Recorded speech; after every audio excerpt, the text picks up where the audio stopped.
אוקיי, אז סיימנו פעם שעברה עם העניין הזה שיש מצוות ויש 3 סוגים של מצוות. בתוך המצוות זה מתחלק ל3 סוגים.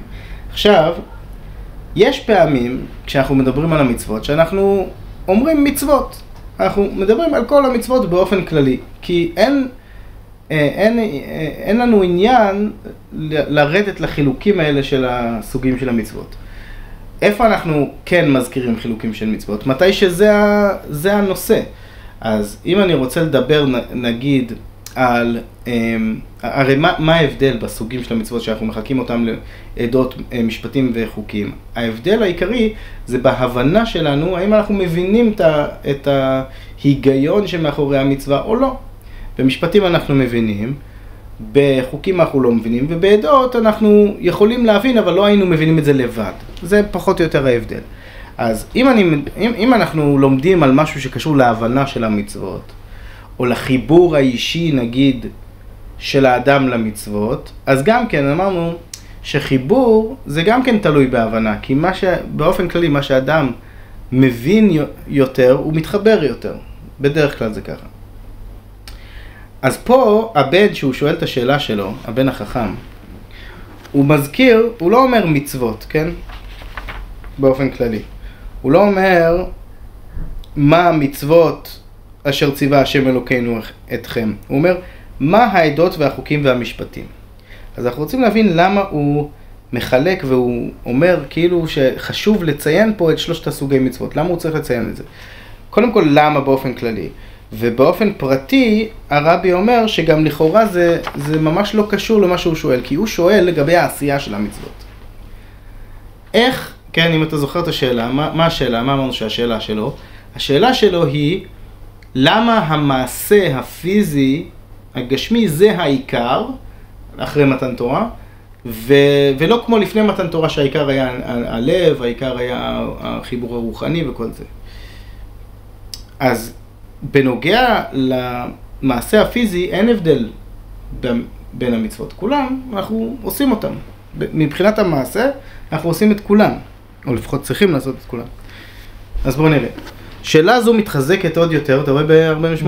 שאלה זו מתחזקת עוד יותר לאור תוכנה של שאלת הבן החכם, כפי שנתבהרה לעיל. ההבדל בין עדות, חוקים ומשפטים הוא בנוגע לכוונת המצוות. קיום החוקים שאינם מובנים בשכל, הוא באופן של קיום גזרה וציווי. ואילו קיום המצוות העדות והמשפטים המובנים על פי שכל צריך להיות גם מצד הטעם וההבנה.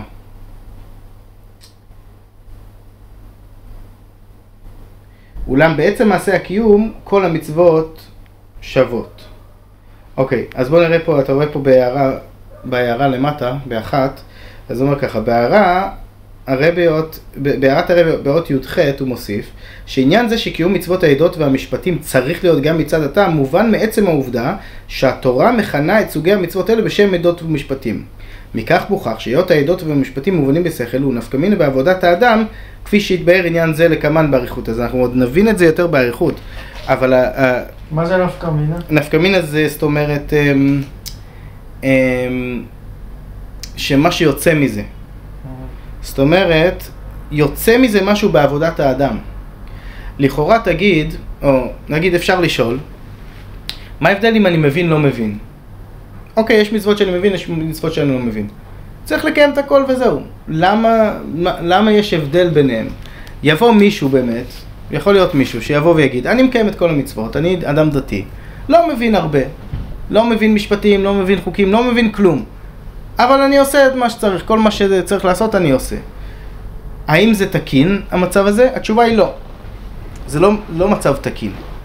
כי התורה באה ומלמדת אותנו, יש מצוות שהן חוקים ויש מצוות שהן משפטים. למה התורה אומרת לנו את זה בכלל?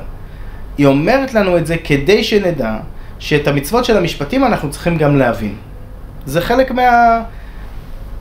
חלק מהעניין של המצוות האלה, שלא רק תקיים אותם, אלא גם תבין אותם, וגם תתחבר אליהם בצורה אישית. והוא מציין פה שבהמשך אנחנו נדון בזה באריכות. אבל רק כדי להמחיש דוגמה, נגיד כתוב שאדם שלא יגיד, אני לא רוצה לאכול בשר חזיר, לדוגמה. כי למה שלא תרצה? אלא, בשר חזיר, אתה בא ואומר, זה מצווה לא לאכול חזיר, אז אני לא אוכל. האם אני רוצה? לא, יכול להיות שכן הייתי רוצה. זה לא משהו שאני רוצה או לא רוצה, אוקיי? כי זה באמת במצוות של החוקים.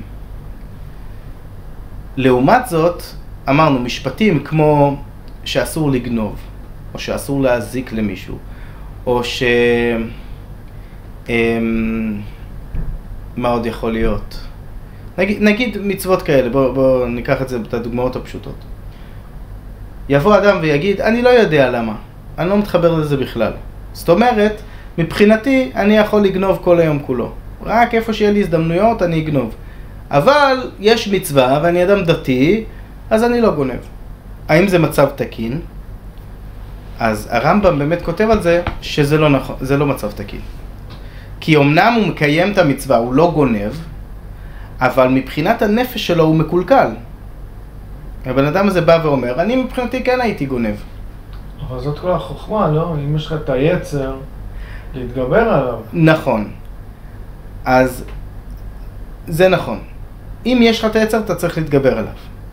אבל יש משהו שאנחנו צריכים לשאוף, שיהיה לנו, יש יצר הרע, הוא יכול להתבטא ב1,000 מקומות, במיליון מקומות. לא כל מקום שהוא מתבטא זה דבר טוב. זאת אומרת, אנחנו צריכים, יש משהו בנוסף על העשייה בפועל, כמו שאנחנו מדברים על הלא תגנוב מעשה בפועל, יש משהו שאנחנו רוצים לעבוד על עצמנו, שנגיע למקומות קצת יותר גבוהים, שלא נרצה לגנוב גם ככה, כי אנחנו נבין שלהשם הארץ ומלואה, הכל שייך לקדוש ברוך הוא, ומה שלכל אחד מגיע, הקדוש ברוך הוא שולח, ובמילא, אני לא רוצה לקחת משהו של מישהו אחר, הקדוש ברוך הוא שלח לו את זה, אז אני לא רוצה, זאת אומרת, זה איזשהו מקום, שאני אפילו מבטל קצת את היצר הרע בעניין הזה, אפילו אם זה לא לגמרי, כן? מהבחינה הזו אתה יודע, גם מישהו שעובד על עצמו וזה וזה, אבל נגיד אם יש לו הזדמנות פתאום לקבל $1,000,000 ובלי שאף אחד לא ידע מזה והוא בטוח שהוא לא יתפס וכל זה, האם הוא יעמוד בזה? בסדר, זה יהיה ניסיון אולי. אבל בסך הכל, האם אתה רוצה לגנוב? הוא לא רוצה, הוא לא מחפש לגנוב, הוא לא רוצה לגנוב. זה לא משהו, הרבי הקודם אמר שאנחנו אומרים בתפילה, אל תביאני לידי ניסיון ולא לידי ביזיון. אוקיי? אז הפירוש הפשוט שקוראים את זה ואומרים את זה, זה אנחנו מבקשים מהקדוש ברוך הוא לא לנסות אותנו, כי אנחנו לא רוצים לעמוד בניסיון, אנחנו לא רוצים להגיע לניסיון, כי אולי ניכשל. ולא לידי ביזיון, זאת אומרת, אם כבר הגענו לניסיון, לפחות שלא נתבזה, לפחות שנעמוד בזה בהצלחה. זה הפירוש הרגיל שאנחנו מתפללים להשם, אל תביא לי ניסיונות, אני לא רוצה ניסיונות, ואם כבר אני מקבל ניסיונות, אז לפחות שאני לא אתבזה. זה הפירוש הפשוט. אומר הרבי הקודם, יש עוד פירוש בזה. אל תביא לידי ניסיון, זה ניסיון אמיתי, אני לא רוצה ניסיון אמיתי, אבל אל תביא לידי ביזיון, הוא אומר, זה עוד סוג של ניסיון. ניסיון שזה ביזיון, עצם זה שזה ניסיון. אתה מבין? יש דברים שעצם זה שזה ניסיון, זה דבר בזוי. כאילו, למה זה בכלל היצר הרע שלך נמצא שם? יש 1,001 דברים שהיצר הרע תמיד יתבטא, זה לא שניפטר מהיצר הרע. זה בתניא מעריך להסביר את זה, שצדיקים אין להם יצר הרע, אבל זה אחד בדור באופן כללי. אולי יותר מאחד, אבל בודדים בכל דור. 99.99% מעם ישראל, יצר הרע נמצא ותמיד יימצא. אבל איפה הוא מתבטא, זה כבר משתנה. בן אדם שהוא קצת יותר עובד על עצמו ועל המידות שלו, אז יצר הרע שלו לא מתבטא בדברים מאוד בזויים. נגיד,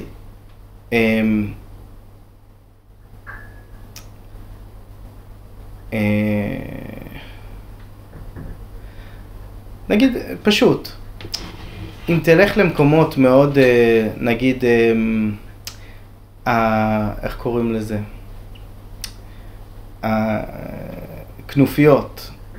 כנופיות בהרלם, בניו יורק, שמוכרים שם סמים והם כל זה, וכל הזמן יורים אחד בשני, ומלחמות על איזה שטח של מי וכל זה.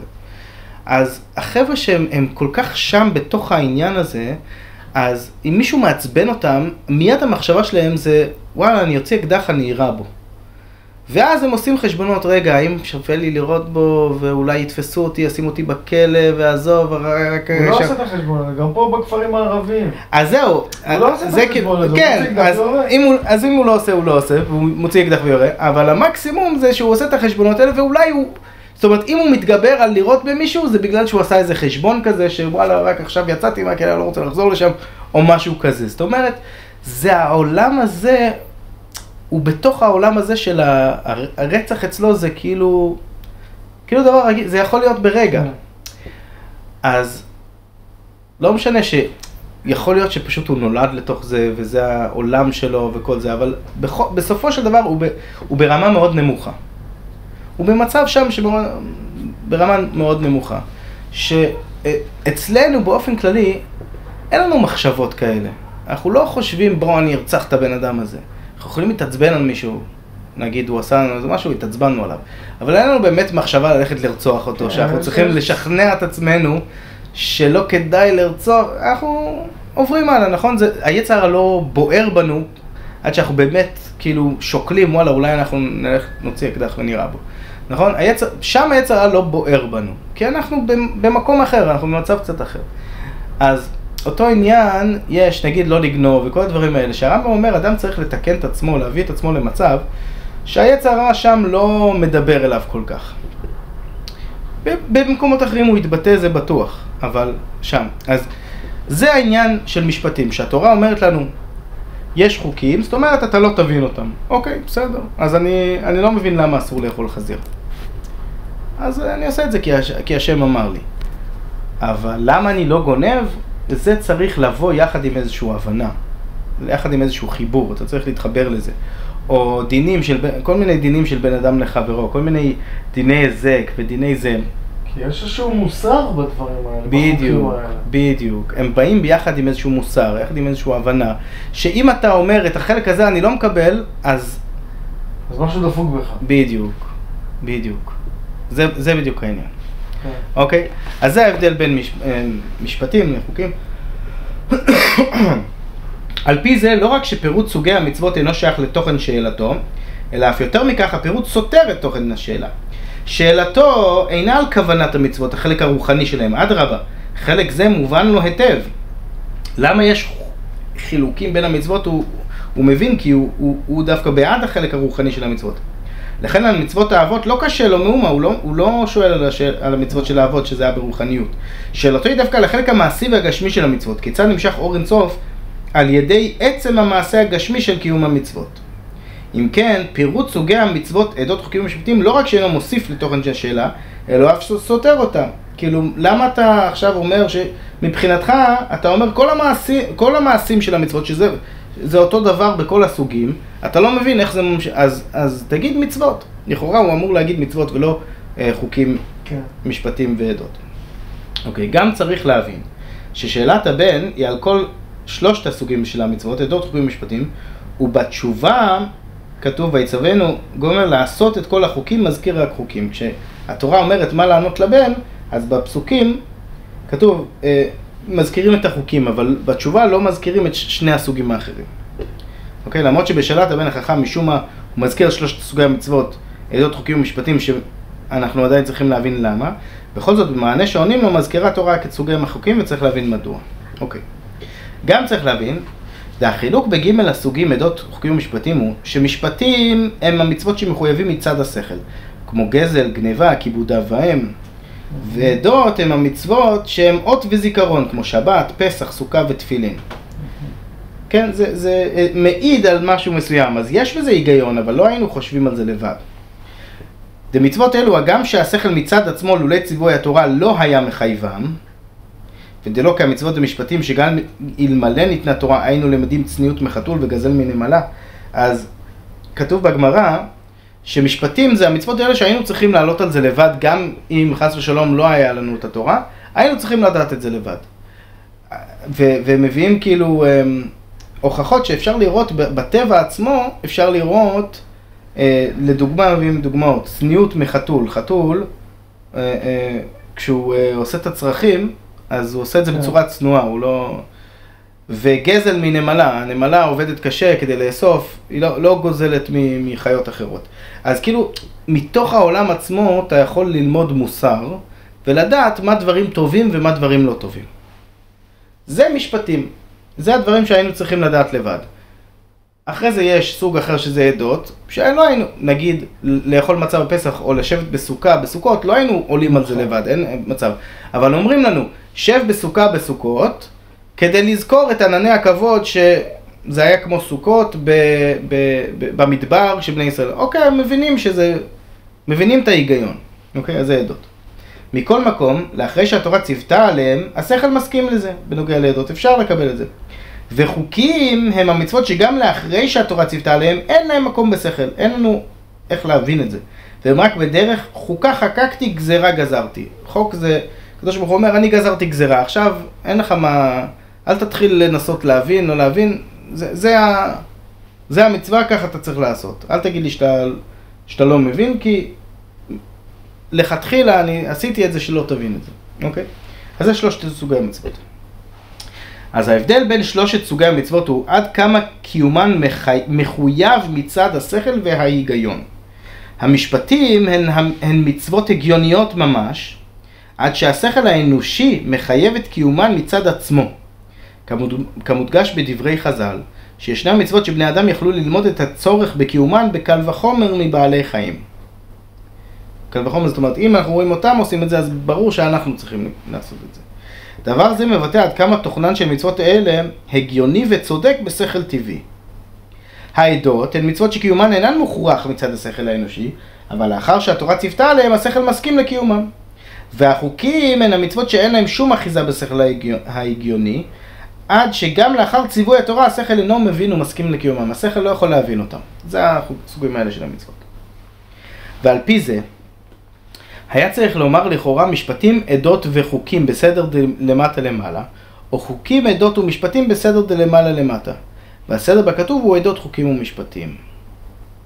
אוקיי, אז זה עוד כאן דיוק בפסוק, זה בנוגע לסדר של הסוגים של המצוות. אם אנחנו אומרים, עכשיו אנחנו מבינים, משפטים זה שהשכל לגמרי מבין, אפילו היה מחייב אותם. עדות שהשכל לא היה מחייב, אבל יכול להבין.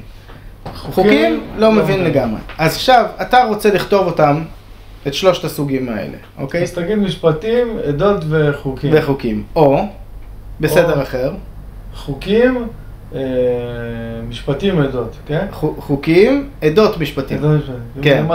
בדיוק, כאילו או מהקל לכבד, או מהמובן להכי מובן להכי לא מובן, או מהכי לא מובן להכי מובן. בפסוק הוא אומר ככה, עדות, שזה זה הבן אומר? איך הבן אומר? כן, זה הבן שואל. מה העדות והחוקים והמשפטים אשר ציווה השם אלוקינו אתכם? אז הוא מתחיל... הוא כאילו מתחיל עם עדות, ואז חוקים ומשפטים, כאילו אין כאן שום סדר. זה משנה? כן, דברים כאלה משנים. בפסוקים של התורה, כל אות היא מדויקת. ממש, יש אות, יש וו, אין וו.